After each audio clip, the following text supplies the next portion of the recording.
Flow delta 3, এটা একটা IPS.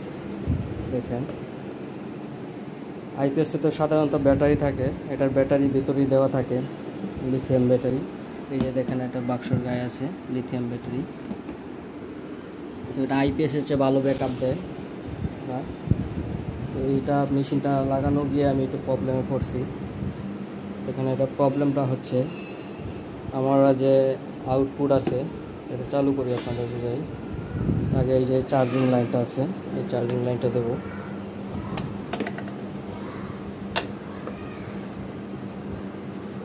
এখানে চার্জিং লাইনটা দিছি, ইনপুটটা আমরা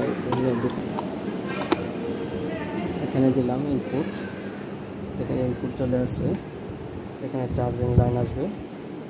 এই চার্জিং লাইন আপনার 49% চার্জিং লাইন আছে, যা আউটপুটে কতবার বের হবে আর ইনপুটে কত দিবে এখানে আপনার দেওয়া আছে।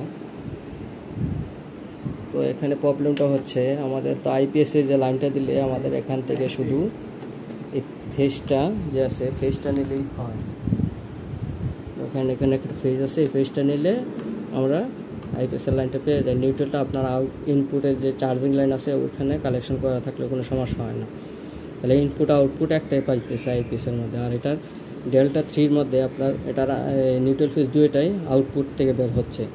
তখন আপনারা যে ঘরে কালেকশন করছেন ইনপুট আউটপুট, এটার সিস্টেমটা হচ্ছে দেখুন আপনার যে নিচের থেকে মেইন লাইন আসবে সেটার থেকে আপনার ইনপুটে প্লাগে ইনপুট যাবে আর আউটপুট যাবে। পাওয়ার অন করছি, অফ করছি। তো এখান থেকে কিন্তু দুইটাই নেমে লাগছে নিউট্রাল ফেজ। এটা কি প্লাগের সাথে ইনপুটের সাথে আপনার কালেকশন করা থাকলে সমস্যা হয় কিনা জানি না, এটার পরামর্শ নিতেছি, দেখি কী হয়।